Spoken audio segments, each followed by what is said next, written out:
हाँ जी, नमस्कार प्यारे साथियों, राधे राधे। कैसे हो आप सभी? स्वस्थ होंगे, मस्त होंगे और जबरदस्त तरीके के साथ में आप अपनी तैयारी को कर रहे होंगे। मैं हूं आपका साथी दुर्गेश, आप सभी के साथ जुड़ चुका हूं दिव्य दृष्टि क्लासेज के यूट्यूब चैनल पर। आप सभी प्यारे साथियों का तहे दिल से स्वागत और अभिनंदन। जैसा कि आप सभी को पता है कि मॉर्निंग की सुबह में क्या जबरदस्त कंटेंट के साथ में हम हमारी इस क्लास का आगाज करते हैं और बेहतरीन और शानदार प्रश्नों का एनालिसिस करने के लिए राजस्थान करंट अफेयर्स और राजस्थान जीके की ये बेहतरीन क्लास आपके बीच में मैं लेकर आता हूं। प्यारे मित्रों, एक बार जितने भी साथी लोग हैं फटाफट से जुड़िएगा और जबरदस्त तरीके के साथ में आज के सेशन को अपने मित्रों तक शेयर कीजिएगा। जबरदस्त और शानदार कंटेंट के साथ में आज की इस क्लास को हम पढ़ने वाले हैं और आप सभी साथियों को पता है कि इस क्लास के द्वारा बेहतरीन रिजल्ट आपको दिया जा रहा है, चाहे वो कोई सी परीक्षा हो, जिसके अंतर्गत हम लगभग जो अगर देखा जाए तो कई सारे सवालों के जवाब हम दे रहे हैं। चलिए मित्रों, बिल्कुल सभी प्यारे मित्रों का स्वागत, अभिनंदन, राम राम, खम्मा गणी। जितने भी साथी लोग हैं एक बार शेयर कर दें वो अपने अपने स्तर से, फिर हम आज के इस दिन का आगाज करेंगे। बिल्कुल वेलकम आप सभी का, राधे राधे, गुड मॉर्निंग।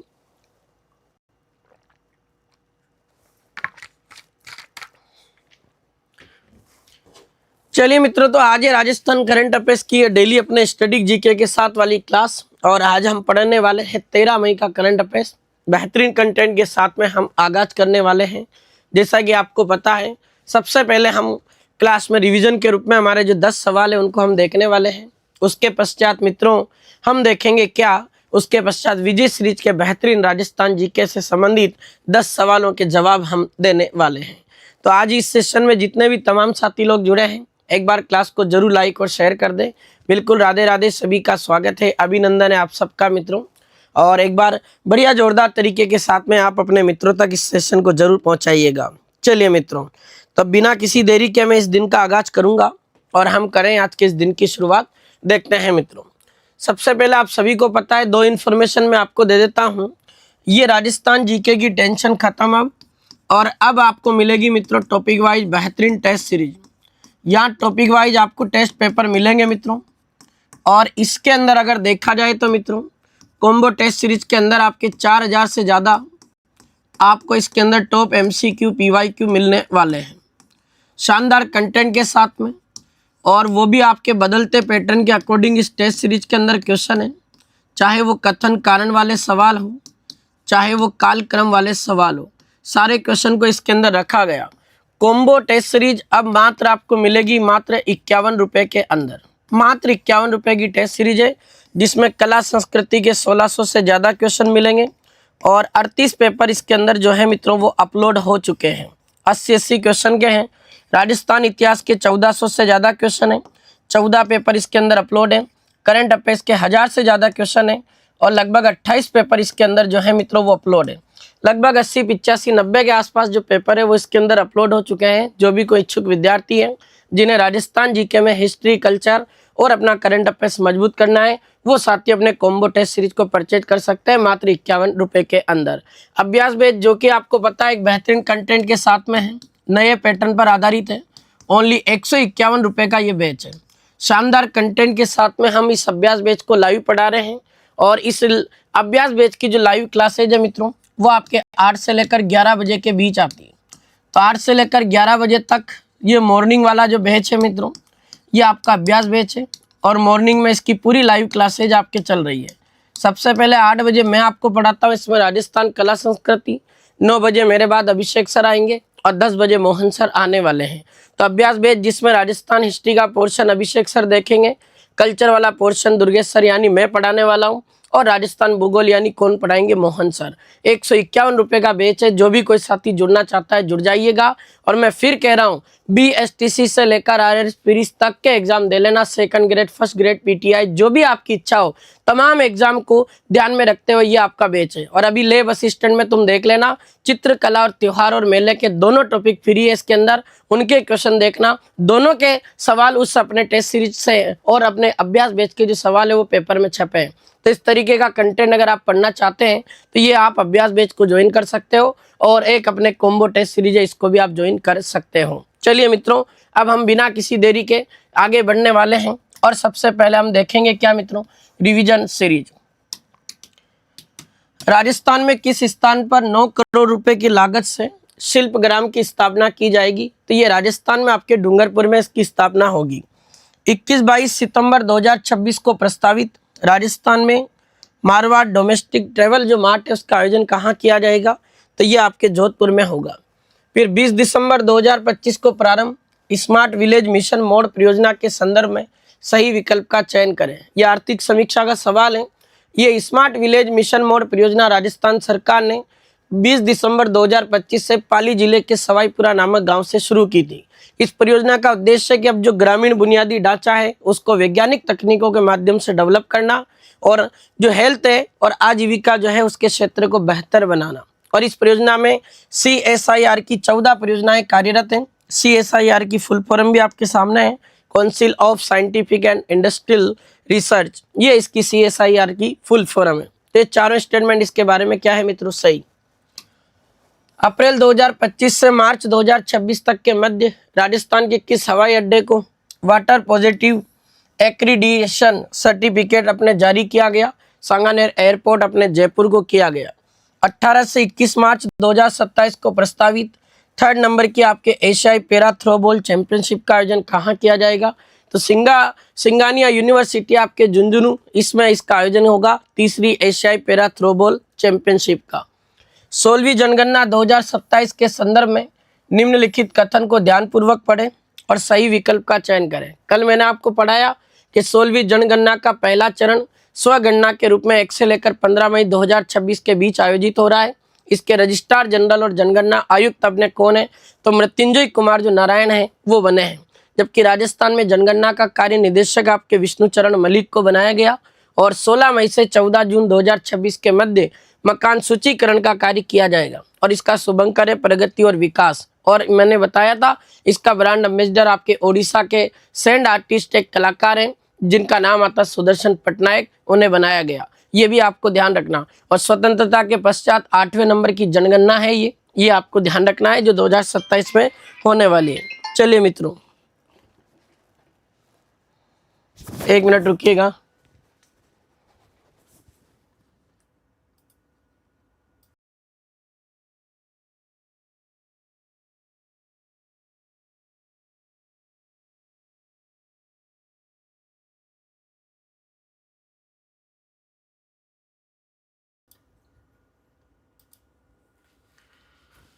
हाँ भाई वॉइस वगैरह तो क्लियर है ना? चलो वॉइस तो क्लियर है। चलो तो हम प्यारे मित्रों यहाँ तक पढ़ चुके थे और अगला देखें हम। दीपक माहेश्वरी एक बिजनेसमैन है जिन्होंने गूगल मैप के विकल्प के रूप में स्वदेशी नेविगेशन ऐप भारत मैप विकसित किया। इसका संबंध किस राजस्थानी के जिले से है? तो वो आपके राजस्थान के बाड़मेर जिले से है। केंद्र सरकार ने किस राजस्थानी को राष्ट्रीय होम्योपैथिक जो आयोग है उसका चेयरमैन अपॉइंट किया? तो राजस्थान के जयपुर के डॉक्टर तारकेश्वर जैन है। इन्हें आपके राष्ट्रीय होम्योपैथी आयोग जो है मित्रों उसका चेयरमैन नियुक्त किया गया। सुप्रीम कोर्ट के किस न्यायाधीश को राष्ट्रीय विधि विश्वविद्यालय जोधपुर के परिदर्शक के पद के रूप में नियुक्त किया गया है? तो ये याद रख लेना, उनका नाम आता आपके न्यायाधीश संदीप मेहता। राजस्थान में जो पशु चिकित्सा आपके विश्वविद्यालय है बीकानेर में, जिसे हम मित्रों राजूवास के नाम से जानते हैं, इसके वर्तमान में कुल गुरु कौन है? तो याद रखिएगा डॉक्टर सुमंत व्यास है। अगला प्रश्न पढ़ने से पहले ये फिर मैं आपको बता रहा हूँ, अभ्यास बैच जो आपके 4 चांद लगा के छोड़ेगा और ओनली 151 रुपये के अंदर ये बैच अवेलेबल है। और इसका टाइम आपको मैं बता चुका हूँ, 8 से लेकर 11 बजे तक ये मॉर्निंग शेड्यूल के समय ये लाइव बैच आपको मिलेगा। क्या गजब का और शानदार कंटेंट आपको इसके अंदर मिलने वाला है। मॉर्निंग शेड्यूल है और ये पूरा लाइव बैच है। अभी इसके अंदर आपके हिस्ट्री में 1857 की क्रांति वाला पहला टॉपिक चल रहा है और ज्योग्राफी में सामान्य परिचय का पहला टॉपिक चल रहा। कल्चर में मैं इसके अंदर 3 चैप्टर पढ़ा चुका हूँ, चित्रकला, हस्तकला और त्योहार मेले। और मैं लोक देवता वाले चैप्टर को एनालिसिस कर रहा हूँ। आज 8 बजे लोक देवता की 2nd क्लास होगी और मैंने 15-16 क्लासें पढ़ाई है 3 चैप्टर में। आप देखोगे हर एक चैप्टर को 5-5 घंटे हम एनालिसिस कर रहे हैं, वो भी क्वेश्चन के रूप में, जिसमें कथन कारण वाले सवाल है, कालक्रम वाले सवाल है और सारे बदलते पैटर्न के अकॉर्डिंग उसके अंदर अपने सवाल रखे गए। तो जो भी कोई इच्छुक विद्यार्थी जो वर्तमान में किसी भी प्रतियोगी परीक्षा की तैयारी कर रहा हो, LDC एग्जाम या CET एग्जाम, जिनको क्रैक करना है और जीके कमजोर है, तो इस अभ्यास बैच को ज्वाइन कर लो। ये मात्र 151 रुपये का बैच है और आपको पता है कि हम लोगों ने ऑफर भी दिया था 51 रुपए का, पर आपने नहीं खरीदा। फिर कुछ साथी कह रहे थे कि सर इसको 51 कर दो, तो ऐसा नहीं होता है मित्रों। ये अभ्यास बैच अब आपको 151 रुपए के अंदर ही मिलेगा। ये जबरदस्त कंटेंट वाला बैच है, जिसमें हिस्ट्री वाला पोर्शन अभिषेक सर और ज्योग्राफी मोहन सर और कला संस्कृति मैं इसके अंदर करवाने वाला हूँ। और अब हम करेंगे आज के इस दिन का आगाज। एक बार जितने भी तमाम साथी लोग हैं, बढ़िया जोरदार तरीके के साथ में इस सेशन को शेयर कर देना और क्लास को लाइक कर देना। अब देखो मित्रों, शानदार कंटेंट वाले क्वेश्चन हम पढ़ते हैं। निम्नलिखित राजस्थानी विश्वविद्यालय के कुल गुरुओं से संबंधित यूनिवर्सिटियों के साथ में उनको सम्मिलित करना है। यानी मित्रों ऐसा सवाल है जो परीक्षा में कई बार आता है, और मैं फिर कह रहा हूँ, पहला ही सवाल है जिसने दिल गार्डन गार्डन कर दिया, और लगा लो वेरी इंपॉर्टेंट मेरे मुन्ना मुन्नियों, क्योंकि ये सवाल ऐसा है जो अक्सर करंट में रहता है और हर बार लगभग परीक्षा में ऐसा क्वेश्चन छप जाता है।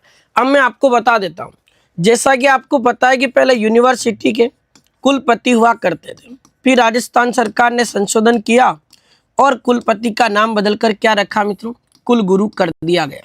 अब मैं आपको बता देता हूँ मित्रों, कुलगुरु की जो अपॉइंटमेंट है, इनकी नियुक्ति का जो काम है वो आपके किसके द्वारा किया जाता है, तो वो राज्यपाल इनकी नियुक्ति करते हैं।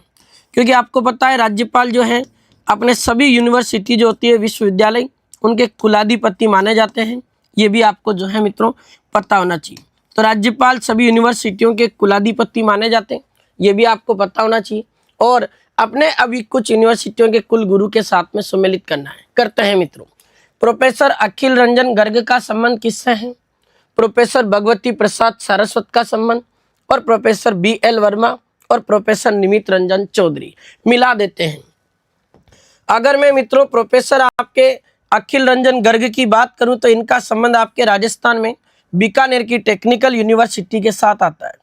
और प्रोफेसर अगर मैं भगवती प्रसाद सारस्वती की बात करूं तो मित्रों इनका संबंध किससे आता है वो भी हम देख लेते हैं। प्रोफेसर भगवती प्रसाद जो सारस्वत है ये कोटा यूनिवर्सिटी के हैं, और BL वर्मा का संबंध वर्धमान महावीर खुला विश्वविद्यालय से है, और निमित रंजन चौधरी आपके राजस्थान में जो तकनीकी विश्वविद्यालय है टेक्निकल यूनिवर्सिटी कोटा, उसके कुल गुरु हैं। तो मिला दिया इसको अपन ने। अब आंसर अपना क्या हो रहा है मित्रों, एक बार बताओ मुझे। तो कुछ साथियों ने सही आंसर भी दिया, तीसरा विकल्प हो गया, ये चौथा होगा, फिर आपके पहला ऑप्शन होगा, फिर आपके दूसरा ऑप्शन होगा। तो 3 4 1 2 ये आपके इस प्रश्न का उत्तर है। शानदार जबरदस्त सवाल है, कुछ साथियों ने रिप्लाई किया, बिल्कुल आपका एकदम 100% सही है। वेरी गुड, जबरदस्त ये सवाल आपका जो पूरा होता है, और पहला सवाल जबरदस्त कंटेंट के साथ में कंप्लीट है। अगला क्वेश्चन पढ़ो। निम्नलिखित में से किस राजस्थानी को आपके राष्ट्रीय जो महिला आयोग है मित्रों, इसकी सलाहकार समिति में सदस्य नियुक्त किया गया। लगाओ वेरी इंपॉर्टेंट, फिर कह रहा हूं, शानदार और जबरदस्त सवाल है। और मुझे आप अभी वर्तमान में राष्ट्रीय महिला आयोग की अध्यक्षता कौन है उसका नाम आप मुझे कमेंट करके बताओगे। शानदार जबरदस्त सवाल है। राजस्थान की एक महिला शख्सियत जिन्हें राष्ट्रीय महिला आयोग की सलाहकार जो समिति होती है उसके अंदर सदस्य के रूप में अपॉइंट किया, उनका नाम क्या होगा? क्या डॉक्टर सुनयना प्रकाश, क्या डॉक्टर सुमन बिस्सा है, क्या मनस्वी अग्रवाल है, क्या बसंती कुमावत है? अब देखिए मित्रों, अगर हम बात करें तो इस राष्ट्रीय महिला आयोग की सलाहकार समिति में सदस्य के रूप में किसको अपॉइंट किया गया, तो उनका नाम आता है आपके डॉक्टर सुनयना प्रकाश। इनकी नियुक्ति हुई है किसके अंदर, राष्ट्रीय महिला आयोग के अंदर नियुक्ति की गई है। शानदार क्वेश्चन। डॉक्टर सुमन बिस्सा की बात करूं तो ये आपके जोधपुर से संबंधित है, और डॉक्टर सुमन बिस्सा का संबंध आपके कौन से साहित्य वाले क्षेत्र से संबंधित है, तो साहित्य के क्षेत्र से संबंधित है आपके कौन, डॉक्टर सुमन बिस्सा। मैं इनका एक सवाल और पढ़ाना चाहूंगा। इनकी एक रचना का नाम पढ़ाया था आपको, अंतसरा सुर सातार। तो अंतसरा जो सुर सातार है मित्रों, ये जो रचना है आपके, ये रचना आपके किसके द्वारा लिखी गई, तो ये भी आपको पता होना चाहिए। ये रचना आपके हो जाएगी डॉक्टर सुमन बिस्सा की। मनस्वी अग्रवाल भी आपको मैंने पढ़ाया था मित्रों। मनस्वी का संबंध आपके उदयपुर से आता है, और ये मनस्वी अग्रवाल आपके पर्वतारोही है। और आपको पढ़ाया था मैंने कि इन्होंने दक्षिण अफ्रीका की किलीमंजारो, अफ्रीका की सबसे ऊंची चोटी किलीमंजारो को फतेह किया है, वो मनस्वी अग्रवाल है, जिनका संबंध उदयपुर से आता है। और ये राष्ट्रीय महिला जो आयोग है मित्रों, इसकी सलाहकार जो समिति उसमें सदस्य नियुक्त किया गया किसको? डॉक्टर सुनयना प्रकाश को। शानदार सवाल आपका पूरा हुआ। अगला प्रश्न पढ़ते हैं। किस राजस्थानी ने बाएं हाथ से डिजिटल की टेबल लिखते हुए और दाएं हाथ से जटिल गणितीय प्रश्नों को कुछ सेकंड में हल करने का यूएस ऑफ वर्ल्ड रिकॉर्ड बनाया है? क्या बात है, राजस्थानी व्यक्ति तो अपने कुछ ना कुछ कमाल करते ही हैं, और यहाँ फिर देख लो जबरदस्त कमाल कर दिया। क्या गजब का प्रश्न आपके सामने। यानी एक ऐसा राजस्थानी जो बाएं हाथ से तो डिजिटल टेबल पे लिख रहा था बंदा, और डिजिटल की टेबल उस पर बना रहा था, और उसी बंदे ने अपने राइट साइड के हाथ से जटिल जो गणितीय प्रश्न है उनको कुछ ही सेकंड के अंदर में क्या कर दिया? सोल्व। उस व्यक्ति का नाम क्या है जिनका नाम यूएस ऑफ वर्ल्ड रिकॉर्ड के अंदर दर्ज हुआ? क्या मनस्वी अग्रवाल उदयपुर है? अभी बताया मित्रों, मनस्वी का संबंध आपके माउंटेनियर से है, यानी ये पर्वतारोही है, तो ये तो नहीं होगा। वंशिका शर्मा इसका उत्तर होगा, जिनका संबंध आपके पिलानी झुंझुनू से आता है। इन्होंने कुछ ही सेकंड के अंदर अपने क्या किया मित्रों? तो याद रख लेना, गणित के जो जटिल प्रश्न है उनको कुछ ही सेकंड के अंदर सोल्व कर दिया। रवि बिश्नोई जोधपुर के हैं, जो डीएसपी पद पर अपॉइंट हुए हैं, और इनका संबंध क्रिकेट से आता है। और अभी वर्तमान में जो आपके आईपीएल चल रहा है, इंडियन प्रीमियर लीग, उसमें राजस्थान रॉयल्स की टीम से कौन खेल रहे हैं? ये रवि बिश्नोई। फिर बात करें राजेश गुजर, सवाई माधोपुर तो पढ़ाया था आपको, सवाई माधोपुर के रहने वाले। इनका चयन आपके भारत सरकार का जो 6 नंबर का जो चरण है युवा संगम पहल का, उसके अंदर हुआ है। तो यह इसका जो उत्तर होगा मित्रों, ये आपका हो जाएगा बी। वंशिका शर्मा का संबंध पिलानी झुंझुनू से। अब आपको मैं बताता हूँ जीके के शानदार सवाल। पिलानी में किसका मुख्यालय है मित्रों? बिट्स का मुख्यालय है, और बिट्स की फुल फॉर्म भी आपको मैं बता देता हूँ। इसकी फुल फॉर्म हो जाएगी आपके Birla institute of technology science. ये आपके क्या है मित्रों? बिट्स की फुल फॉर्म है, और ये आपके बिट्स है जिसका मुख्यालय भी आपके पिलानी में है, और इसकी स्थापना आपके होती है कब मित्रों? 1964 में। इसी पिलानी झुंझुनू में एक सीरी का भी मुख्यालय है, सेंट्रल जो वहाँ पर इंजीनियरिंग वाला जो सेंटर है अपना, वो सीरी का मुख्यालय भी कहाँ पर है? तो वो भी याद रख लेना, पिलानी झुंझुनू के अंदर है। शानदार सवाल है, वो भी परीक्षा में आया था 3rd ग्रेड में, याद रखना। अगला सवाल, किस राजस्थानी को राजस्थानी भाषा साहित्य क्षेत्र से संबंधित राष्ट्रपति शिरोमणि सम्मान से सम्मानित किया गया? और राजस्थान वालों के लिए खुशखबरी है, कल ही सुप्रीम कोर्ट का आदेश आया है। सुप्रीम कोर्ट ने राजस्थानी भाषा के बारे में कहा है कि राजस्थानी जो भाषा है उसको सरकारी और गैर सरकारी यानी प्राइवेट स्कूलों के सिलेबस में अब डाला जाए, और हमारे लिए गौरव की बात है वो। अब राजस्थानी भाषा साहित्य क्षेत्र से रिलेटेड एक राजस्थानी व्यक्ति हैं जिन्हें राष्ट्रपति शिरोमणि जो सम्मान है उससे सम्मानित किया गया, उनका नाम क्या होगा? ये राष्ट्रपति शिरोमणि सम्मान आपके मित्रों किसको मिला है? तो डॉक्टर मीनाक्षी बोराना को मिला है। और ये आपका जो उत्तर होगा मित्रों, इस प्रश्न का उत्तर हो जाएगा क्या? A option. नीरू यादव, जो कि आपको पता है मित्रों अपने लांबी आहिर ग्राम पंचायत झुंझुनू से संबंध है, और इनको हॉकी वाली सरपंच के नाम से जाना जाता है। तो हॉकी वाली सरपंच कौन है मित्रों? नीरू यादव है, ये भी आपको ध्यान रखना है भाई। और अपने राजस्थान में स्टील बर्तन बैंक सबसे पहले जो पहल थी वो इसी नीरू यादव की थी। डॉक्टर सुमन बिस्सा भी बता दिया, साहित्यकार है जोधपुर की। डॉक्टर चांदकौर जोशी भी आपके एक साहित्यकार हैं, और इन्होंने एक रचना लिखी। इनकी रचना का नाम आता है मित्रों क्या? कागलेरी करामात। ये कागलेरी करामात मैं फिर कह रहा हूँ, आगे जाके करामात करेगी, और ये परीक्षा में छपने वाला सवाल होगा एक दिन, याद रख लेना। तो इसका उत्तर होगा ए। राजस्थान की 16वीं विधानसभा में जो अपने मंत्री हैं उन मंत्रियों को उनके विभागों के साथ में सही सुमेलित कीजिएगा। शानदार क्वेश्चन है भाई, अक्सर परीक्षा में क्वेश्चन आता है। अब देखो 16वीं विधानसभा की बात करें तो मित्रों आपको पता होना चाहिए इस 16वीं विधानसभा में स्पीकर आपके कौन है? तो उनका नाम आ जाता है आपके मित्रों वासुदेव देवनानी। ये भी आपको ध्यान रखना है। लीडर ऑफ अपोजिशन, जिन्हें हम नेता प्रतिपक्ष बोल दें, या फिर मित्रों उसे हम क्या बोलेंगे? विपक्ष का नेता। वो आपके कौन है? तो विपक्ष का नेता है आपके टीकाराम जूली। ये भी क्वेश्चन आपको पता होना चाहिए। और आपको मैं बता दूं 16वीं विधानसभा में प्रोटेम स्पीकर कालीचरण सराफ बने थे। 16वीं विधानसभा के मुख्य सचेतक जोगेश्वर गर्ग बने थे। अब यहाँ कुछ मंत्री दे रखे, दिया कुमारी, डॉक्टर प्रेमचंद बैरवा, दोनों डिप्टी सीएम है। उप मुख्यमंत्री। अब आपको देखना है इनके पास में कौन सा डिपार्टमेंट है। देखो मित्रों, अगर मैं खाद्य और नागरिक आपूर्ति विभाग की बात करूं तो ये सुमित गोदारा के पास में ये डिपार्टमेंट है। तो यहाँ जो इस प्रश्न का उत्तर होगा मित्रों, ये तो आपका हो जाएगा इसमें चौथे नंबर में पहला। अगर हम आयुर्वेद, योग और प्राकृतिक चिकित्सा विभाग की बात करें तो ये डिपार्टमेंट आपके प्रेमचंद बेरवा के पास है। और पर्यटन विभाग, वित्त विभाग की पास बात करें तो ये दिया कुमारी के पास है। और कन्हैयालाल चौधरी के पास में आपके PHED डिपार्टमेंट है, यानी जो आपके पब्लिक हेल्थ, जो इंजीनियरिंग वाला जो डिपार्टमेंट है, वो जन स्वास्थ्य अभियांत्रिकी विभाग, वो कन्हैयालाल चौधरी के पास है। यहाँ सिंपल सा सवाल था और पूरा हुआ मित्रों। यहाँ दिया कुमारी का तीसरा ऑप्शन आपका मिल रहा है, प्रेमचंद बेरवा का दूसरा ऑप्शन है और कन्हैयालाल चौधरी का चौथा ऑप्शन और आपके सुमित गोदारा का पहला ऑप्शन। तो इसका उत्तर होगा 3, 2, 4, 1। बहुत बढ़िया, जिसने भी उत्तर दिया उनका एकदम 100% सही है, याद रख लेना, अच्छा क्वेश्चन है। अगला प्रश्न पढ़ते हैं। राजस्थान के खेल संघ के कुछ अध्यक्ष दे रखे हैं मित्रों, और इन खेल संघ के अध्यक्षों को उनके खेल संघ के साथ में आपको सम्मिलित करना है। ये भी तगड़ा सवाल है। और आजकल तो यूं मान लो कि जैसे फोक चल रहा है ना अपने परफ्यूम में, वैसे अपने इन अध्यक्षों की नियुक्ति का फोक चल रहा है। भयंकर नियुक्ति हो रही इनकी। अब बताना आप, इसमें 4 हैं, कबड्डी संघ के अध्यक्ष, शतरंज संघ के अध्यक्ष, हॉकी संघ के अध्यक्ष और बास्केटबॉल संघ के अध्यक्ष। चारों अभी नवीनतम नियुक्ति है, 2026 में बने चारों। और बता दो क्या होगा इसका आंसर। फिर मैं आपको तगड़ा शानदार सवाल बताऊंगा, इसके साथ 5-7 क्वेश्चन और बताऊंगा।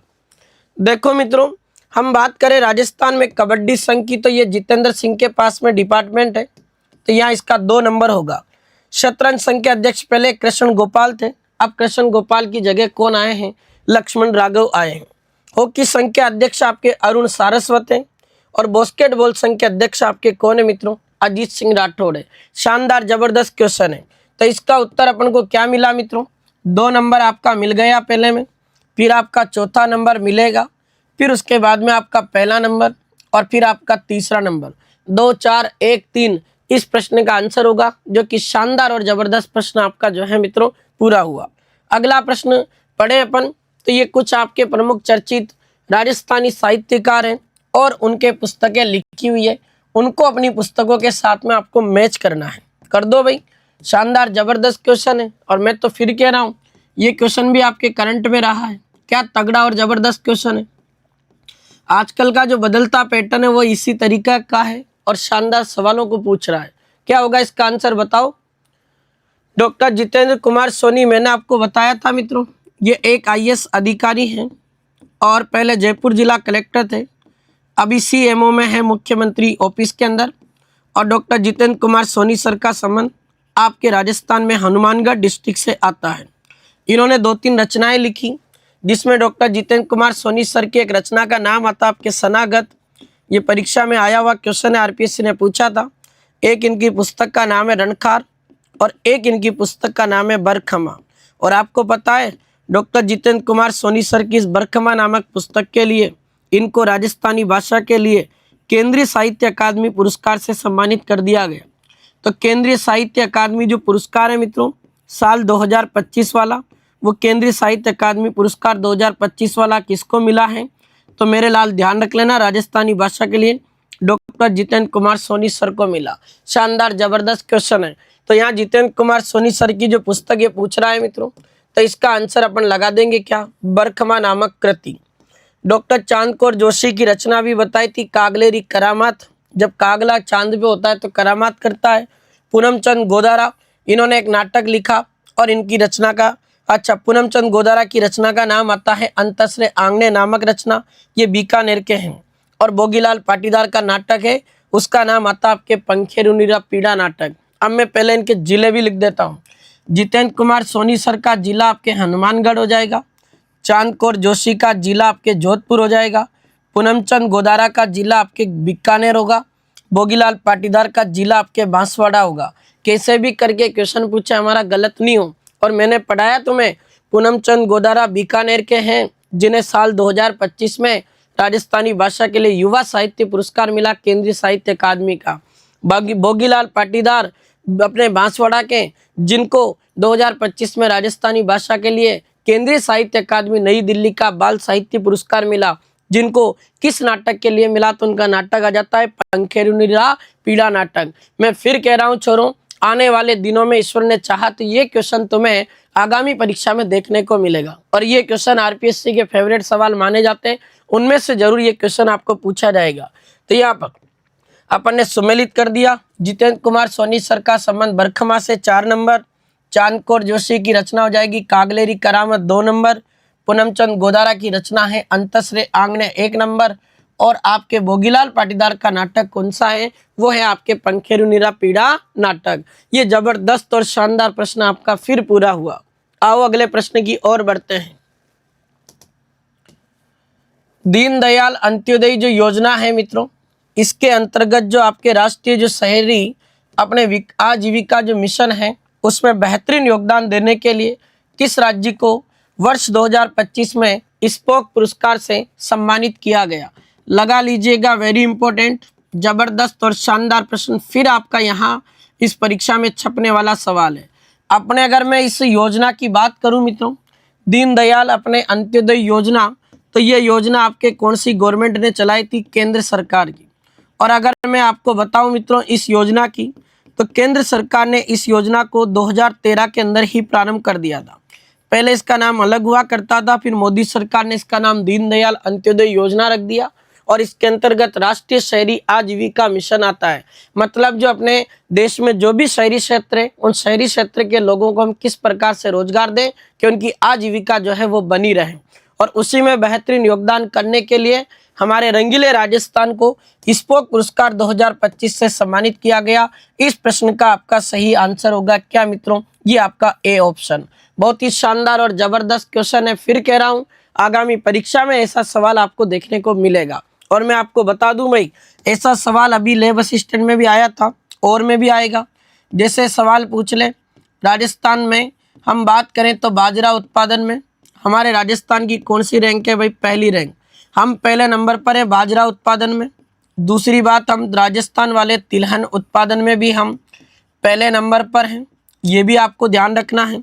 अगर हम बात करें मोटे अनाज की, तो मोटे अनाज के उत्पादन में भी हम पहले नंबर पे हैं। अगर हम बात करें मित्रों गवार उत्पादन की, तो इस गवार उत्पादन के मामले में भी हमारे राजस्थान का कौन सा स्थान है? पहला। और हम बात करें आपके सरसों उत्पादन की, तो सरसों उत्पादन में भी मित्रों आपके राजस्थान कौन से नंबर पर है? पहले नंबर पर। यानी आपके मित्रों ये परीक्षा में इकोनॉमिक सर्वे का सवाल आए तो इसको भी ध्यान रख लेना, शानदार क्वेश्चन है। मूंगफली के उत्पादन में राजस्थान अपना दूसरे नंबर पर है, और दलहन में, सोयाबीन में और अपने चना में, इन तीनों के उत्पादन में राजस्थान तीसरे नंबर पर है। और पहले नंबर पर जिसमें है ये मैंने आपको बता दिया, याद रख लेना। और राजस्थान का सौर ऊर्जा उत्पादन के मामले में भी पहला स्थान है। रूफटॉप सोलर सिस्टम में पहला 5वां हुआ करता था। आज वर्तमान में अपना सौर जो अपने ऊर्जा संयंत्र के जो छतों पर पैनल लग रहे हैं ना, उसके मामले में 5 से हम तीसरे नंबर पे आ गए। ये शानदार और जबरदस्त सवाल आपका पूरा होता है। चलो अगले प्रश्न की ओर। और नेक्स्ट क्वेश्चन आपको क्या कह रहा है उसको पढ़िएगा ध्यान से। 5 से लेकर 10 जनवरी 2026 के मध्य आयोजित खेलो इंडिया समुद्र तटीय जो खेल है उनके संदर्भ में सही विकल्प का चयन करें। लगा लीजिएगा, वेरी इंपॉर्टेंट, जबरदस्त सवाल है। फिर कह रहा हूं 2026 की परीक्षा में ये क्वेश्चन छपेगा। 5 से लेकर 10 जनवरी 2026 के बीच में खेलो इंडिया जो आपके समुद्र तटीय जो खेल है मित्रों, जिन्हें हम दूसरे नंबर के खेल कह रहे हैं, सेकंड खेलो इंडिया जो बीच गेम है 2026 वाले, इनके बारे में हमें देखना है। इस प्रतियोगिता में दूसरे संस्करण का आयोजन गोगला समुद्र तट है आपके दमन दीव के पास में, उस गोगला नामक समुद्र तट में इस प्रतियोगिता का आयोजन किया गया। इस प्रतियोगिता में राजस्थान ने अपने 2 गोल्ड मेडल और 3 कांस्य मेडल और अपने 2 गोल्ड 3 कांस्य सहित अपन ने टोटल इसके अंदर कितने पदक जीते हैं मित्रों? तो याद रख लेना भाई, कुल 5 पदक हमने जीते हैं। तो हमारे पास में 3 तो ब्रॉन्ज मेडल आए हैं और 2 गोल्ड मेडल आए राजस्थान वालों के पास, ध्यान रखना। और इस प्रतियोगिता में राजस्थान 5 पदक प्राप्त करके कौन से नंबर पे रहा पदक तालिका में? तो याद रखना भाई 10वें नंबर पे रहा है। और इस प्रतियोगिता में राजस्थानी पुरुष और महिला जो कबड्डी टीम है उसने झंडे गाड़ दी और गोल्ड मेडल जीता है। क्या बात है, कबड्डी में राजस्थान वालों को कौन हरा सकता है भाई साहब? राजस्थान वालों को कबड्डी में कोई भी हरा नहीं सकता। और आने वाले दिनों में ये वाली लाइन जहां से क्वेश्चन आपके पक्का छपना है परीक्षा में, इसको याद रख लेना। इस प्रतियोगिता में पेंचेक सिलाट में सूरज गोदारा, रवि चौधरी और चेनाराम सेपट ने तीनों ने मिलकर 3 अलग अलग क्या जीते मित्रों? कांस्य पदक। तो राजस्थान की पुरुष और महिला कबड्डी टीम तो गोल्ड मेडल ला रही है और अपने पेंचेक सिलाट नाम का गेम है जिसमें सूरज गोदारा, रवि चौधरी और एक बंदा आता आपके चेनाराम सेपट, ये तीनों कांस्य पदक लाए हैं। तो इस प्रतियोगिता के संदर्भ में ये पांचों विकल्प जो लिखे हैं मित्रों, 5 के 5 विकल्प आपके क्या आ जाते हैं? सही। तो यह आंसर होगा आपका उपयुक्त सभी सरकारी ऑप्शन, इसका उत्तर है। जबरदस्त और शानदार प्रश्न है आपका और ये पूरा हुआ। आओ अगले प्रश्न की ओर बढ़ते हैं। जोधपुर जिले के किस स्थान पर प्रदेश का तीसरा फीकल जो स्लज ट्रीटमेंट जो प्लांट है मित्रों वो बनाया जाएगा?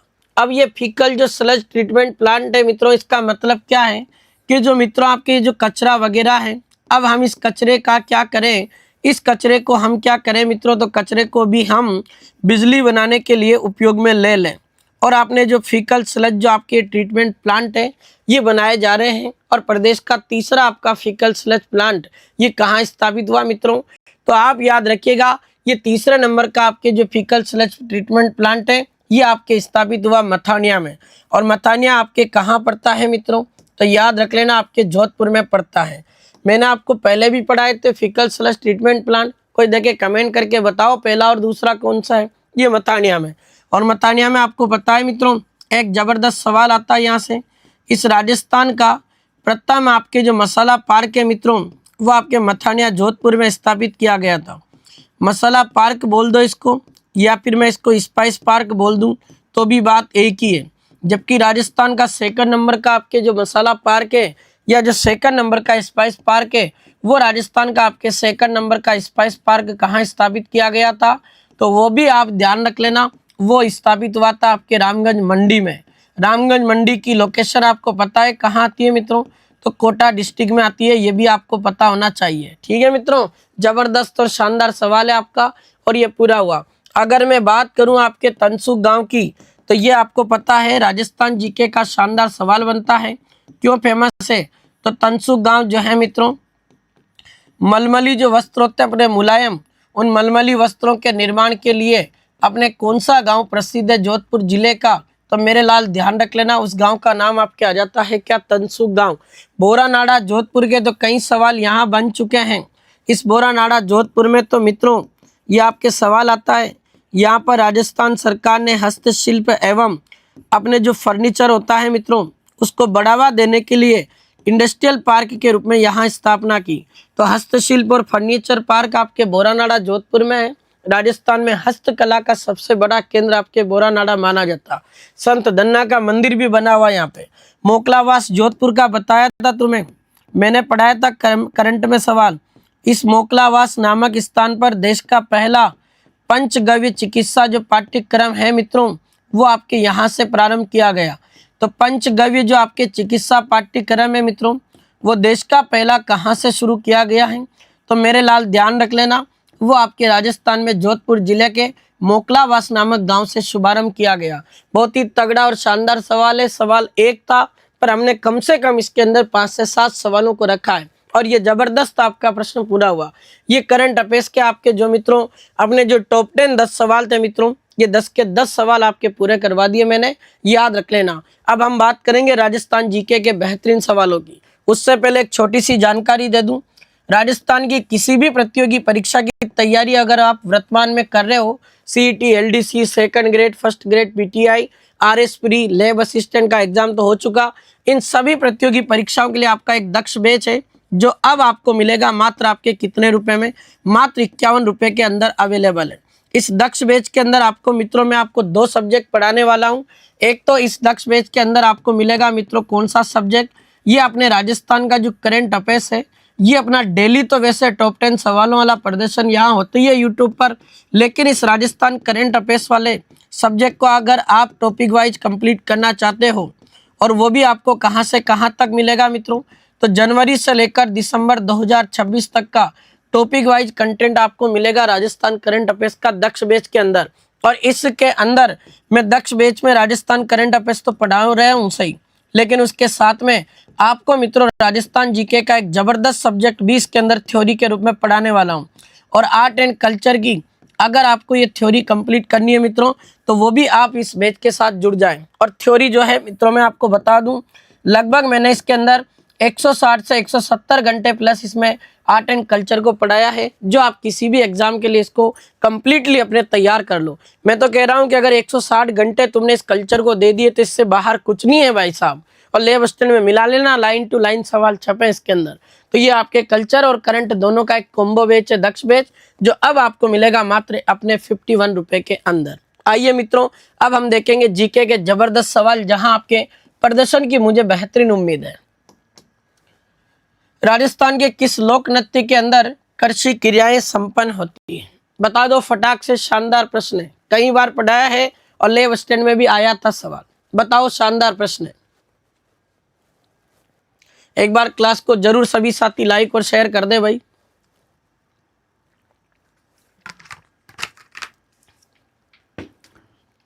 चलो बहुत बढ़िया, वेरी गुड। किसका आंसर आएगा? देखो मित्रों, राजस्थान का एक ऐसा डांस है जिसके अंदर कृषि क्रियाएं संपन्न होती है। अब वो कौन सा डांस है? अभी तक तो किसी का रिप्लाई मुझे दिख नहीं रहा, कोई दे दे तो दे दे। चलो मैं बताता हूँ। कृषि क्रियाएं आपके एक डांस के अंदर संपन्न होती है, उस नृत्य का नाम आता है मित्रों आपके अग्नि नृत्य। अग्नि ऐसा डांस है जो आपके राजस्थान में कहाँ का फेमस है मित्रों? कतरियासर का। कतरियासर आपका पड़ता है कहाँ पर? बीकानेर में। और इस अग्नि नृत्य का संबंध आपके मित्रों किस संप्रदाय से आता है? तो ये भी आपको पता होना चाहिए। इस अग्नि नृत्य को कौन करते हैं? जसनाती संप्रदाय के फॉलोवर्स करते हैं, अनुयायी। और इसमें जसनाती जो संप्रदाय के अनुयायी हैं, वो अनुयायी केवल कौन होते हैं? पुरुष। तो इन केवल पुरुषों के द्वारा मित्रों ये अग्नि नृत्य किया जाता है। इन अग्नि नृत्य को करते समय ये जो पुरुष हैं मित्रों, इन पुरुषों के द्वारा फतेह फतेह जो ध्वनि होती है मित्रों, उस फतेह फतेह ध्वनि का क्या किया जाता है मित्रों? उच्चारण किया जाता है। तो फतेह फतेह ध्वनि का उच्चारण ये आपके कौन से नृत्य में होता है? अग्नि नृत्य में। अब इस अग्नि नृत्य में क्या होता है मित्रों कि पहले तो एक अपने आग जला लेते हैं, और ये जो अपने जलते हुए अंगारे होते हैं इनको इकट्ठा कर लिया जाता है। अब ये मित्रों जो आपके जहाँ पर स्थान पर अंगारों का जो स्थान होता है ना, इन अंगारों को जहाँ इकट्ठा किया जाता है, उस अंगारों को अपन राजस्थानी में अपनी शब्दावली में हम क्या कहते हैं मित्रों? धूना कहते हैं। और इसके अंदर ये अंगारे जो इकट्ठे हो रखे हैं मित्रों, इन अंगारों को आपके क्या कहते हैं मेरे लाल? अंगारों को कहते हैं मतीरा। और मतीरा अपन तरबूज को कहते हैं। अब इसके अंदर क्या होता है कि जो डांसर होता है ना, वो मतीरे पे चलता है और मतीरों को फोड़ता है, और उनको अपने हाथों से कभी उनको घुमा रहा है, कभी मुंह के अंदर डाल रहा है। तो वो अपने मतीरा जो है खेत में लगता है। इसलिए मेरे लाल कृषि क्रियाएं संपन्न होती किस डांस में? वो है अग्नि नृत्य। कुछ साथियों ने बम दिया था, जिन्होंने बम फोड़ दिया, कोई बात नहीं, अब याद रख लेना छोरो, तगड़ा सवाल बता दिया। ये अग्नि नृत्य का फिर कह रहा हूँ आने वाले दिनों में वापस परीक्षा में अपने छपेगा, क्योंकि अधीनस्थ बोर्ड के भी ये लोक नृत्य वाला जो चैप्टर है, ये तो उस अधीनस्थ बोर्ड का शानदार और जबरदस्त चैप्टर, उसका फेवरेट है। आता है सवाल, ठीक है मेरे लाल। चलूं क्या अगले प्रश्न पर? चल मेरे भाई। बयाना में किस वंश का शासन हुआ करता था? अब आपको पता है मित्रों, बयाना आपके पड़ता है कहां पर? भरतपुर में। ये बयाना वो स्थान है जो मध्यकाल वाला जो समय था, मिडिवल टाइम, उस समय नील की खेती के लिए प्रसिद्ध हुआ करता था। तो नील की खेती के लिए प्रसिद्ध था ये बयाना स्थान। अब आप मुझे बता दो मित्रों, यहाँ किस वंश का शासन हुआ करता था? ये क्वेश्चन मैं आपको पूछ रहा हूँ, तो आप ध्यान रख लेना भाई। वरिक नाम का कोई वंश है मित्रों, उस वरिक वंश का शासन हुआ करता था कहाँ पर? यहाँ आपके बयाना में। ये क्वेश्चन याद रखना। इसी बयाना में अपन बात करें तो मित्रों, बयाना दुर्ग के अंदर एक इमारत है, उसका नाम आता है आपके भीमलाट इमारत। ये समुद्रगुप्त के सामंत विष्णुवर्धन पुंडरीक ने 4वीं शताब्दी में बनाई थी। और भीमलाट इमारत, जिसकी अगर मैं बात करूं तो मित्रों ये राजस्थान का पहला विजय स्तंभ माना जाता है।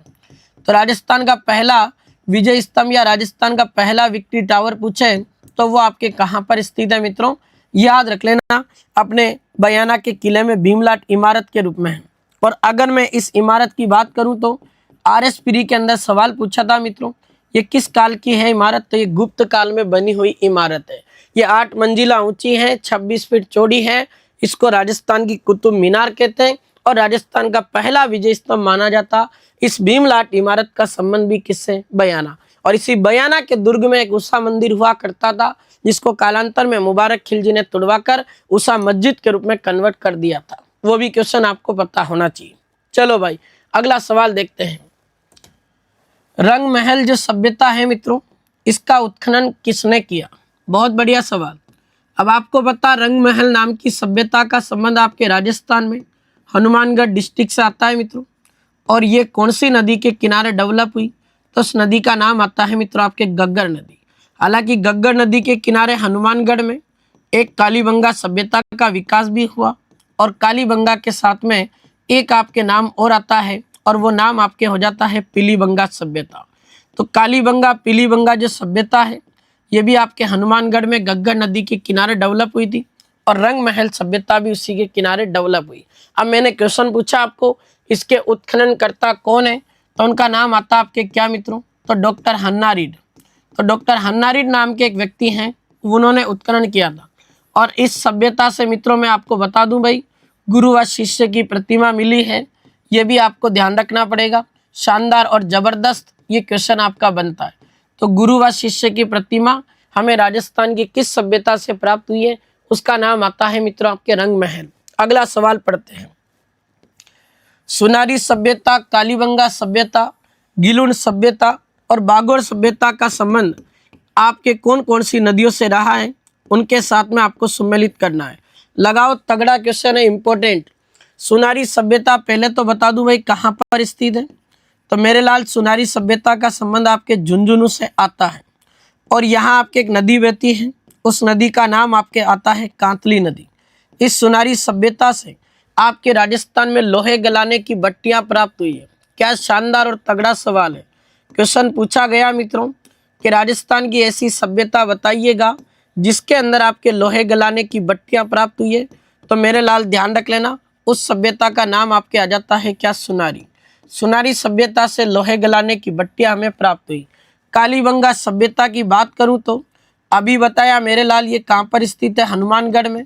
और ऊपर लिखा ही मैंने इसकी नदी कौन सी हो जाएगी भाई? तो यह नदी हो जाएगी आपके गग्गर। कालीबंगा सभ्यता की जो खोज है मित्रों वो आपके अमलानंद घोष के द्वारा की गई थी, ये भी आपको पता होना चाहिए। और इसका उत्खनन किसने किया था? बीबी लाल और BK थापर नाम के व्यक्ति थे, उन्होंने किया था। इसके बाद अगर मैं गिलुन सभ्यता की बात करूं तो ये गिलुन सभ्यता का संबंध आपके राजस्थान से राजसमंद से आता है और इसका विकास कौन सी नदी के किनारे हुआ था? तो गिलुन सभ्यता का संबंध आपके कौन सी नदी हो जाएगी मित्रों? बनास नदी। शानदार क्वेश्चन है। बागोर सभ्यता जो आपके राजस्थान में भीलवाड़ा जिले में पड़ती है और यहाँ आपके एक नदी प्रवाहित होती है कोठारी। और याद रख लेना इस कोठारी नदी पर आपके एक बांध है मेजा बांध, ये भी ले बस स्टैंड में आया था और मैंने कई बार पढ़ाया तुम्हें विजय सीरीज के अंदर। ये आपके याद रखना, चारों सभ्यताओं की नदियां हो गई, उनके जिले हो गए, कुछ विशेषताओं को भी मैंने इसके अंदर पढ़ा दिया। आओ अगले प्रश्न पे चलते हैं। चूरू का किला, कुंभलगढ़ का दुर्ग, मेहरानगढ़ दुर्ग और स्वर्णगिरी दुर्ग आदि को उनकी स्थापना के आधार पे सही काल क्रम में व्यवस्थित करो। लो जी भाई साहब, ये तो तुम्हारे लिए काल बन के बैठे हैं और ये ऐसे सवाल है जहां से परीक्षा में हर बार क्वेश्चन पूछा जा रहा है। चलो भाइयों बता दो भाई, तगड़ा और जबरदस्त क्वेश्चन अब आया आपके सामने, बताऊं क्या? देखो मित्रों, चूरू का जो किला है, अगर मैं इसकी बात करूं तो ये चूरू का किला बना था आपके 1739 में। चूरू का किला किसने बनाया था? तो उसका नाम आता आपके ठाकुर कुशल सिंह। और आपको पता है चूरू के किले के बारे में क्या कहते हैं? एकमात्र राजस्थान का किला है जिसने चांदी के गोले दाग दिए थे अपनी इज्जत को बचाने के लिए। तो चांदी के गोले दागने वाला किला आपके चूरू का किला है जो 1739 में ठाकुर कुशल सिंह के द्वारा बनाया गया। अगर मैं इस कुंभलगढ़ दुर्ग की बात करूं मित्रों तो 1448 से लेकर 58 ईस्वी में इसका निर्माण हुआ था। इसका प्रारंभिक निर्माता आपके किसको माना जाता है? तो इसका प्रारंभिक निर्माता कौन है? संप्रीति मौर्य शासक है। लेकिन मेरे लाल ध्यान रख लेना, वास्तविक इसका जो निर्माता है वो मेवाड़ का शासक माना जाता है कौन? राणा कुंभा। अगर मैं मेहरानगढ़ दुर्ग की बात करूं तो मेहरानगढ़ का किला 12 मई 1459 में बना था मित्रों। और आपके मारवाड़ के एक शासक थे राव जोधा, उन्होंने करणी माता के हाथों से नींव रखवाकर इस दुर्ग का निर्माण करवाया था। चिड़िया टूक पहाड़ी पर बना हुआ है और जोधपुर में स्थित है। स्वर्णगिरी दुर्ग आपके मित्रों किसको कहते हैं? तो स्वर्णगिरी दुर्ग आपके जैसलमेर दुर्ग को कहते हैं, क्योंकि ये पीले पत्थर से बना है और सोने जैसा चमकता है। और स्वर्णगिरी दुर्ग जैसलमेर जो दुर्ग है मित्रों, ये 12 जुलाई 1155 ईस्वी में बना था। और इसका निर्माण आपके किसने किया? तो राव जैसल बाटी ने करवाया था। बहुत तगड़ा क्वेश्चन तुम्हारे सामने है। अब तुम्हें कालक्रम में जमाना था, कुछ भी नहीं था इसका कालक्रम। सबसे पहले 1155 वाला आएगा तो मैं ये लिख दूं कि चौथा विकल्प। फिर उसके बाद में चले तो फिर आपका कौन सा आएगा मित्रों? तो ये 1459 वाला या फिर 1448 वाला आएगा, तो यहाँ फिर आपका दूसरा नंबर। और फिर 1459 वाला 3 नंबर, फिर बचा आपका पहला नंबर। 4 2 3 1, ये इसका क्या होगा मित्रों? कालक्रम। कैसे ही पूछे, कुछ भी पूछे, कुछ गलत नहीं होगा अगर ढंग से याद है तो। अगला सवाल, कुमारपाल प्रबंध किसकी पुस्तक है जिससे चित्तौड़गढ़ दुर्ग के निर्माण की जानकारी मिली है? तो कुमारपाल जो प्रबंध है मित्रों, ये आपके जो जयचंद्र सूरी हैं उसकी एक पुस्तक का नाम है। और इसी जयचंद्र सूरी की पुस्तक कुमारपाल प्रबंध हमें जानकारी देती है कि चित्तौड़गढ़ जो दुर्ग है मित्रों, इसका निर्माण आपके कब हुआ था? 7वीं शताब्दी के अंदर हुआ था। और आपके किसने करवाया था? तो चित्रांगद मौर्य ने इसका निर्माण करवाया था। बहुत बढ़िया सवाल है। और चित्रकूट उस बंदे ने इसका नाम रखा था। ये क्वेश्चन आपका पूरा होता है। कुमारपाल प्रबंध जयचंद्र सूरी की पुस्तक है। चलिए मित्रों, अगला सवाल देखते हैं। सिवी जनपद राजस्थान का पहला उत्खनन स्थल है जिसके उत्खननकर्ता कौन है? सिवी जनपद आपके किसको कहते हैं मित्रों? तो ये अपना जो उदयपुर वाला क्षेत्र है, इस उदयपुर के आसपास का जो क्षेत्र है मित्रों, इसको पहले सिवी जनपद के नाम से जाना जाता था। और आपको पता, सिवी जनपद जिसमें मेवाड़ रियासत आती थी, जिसमें गोहिल और सिसोदियों का शासन रहा।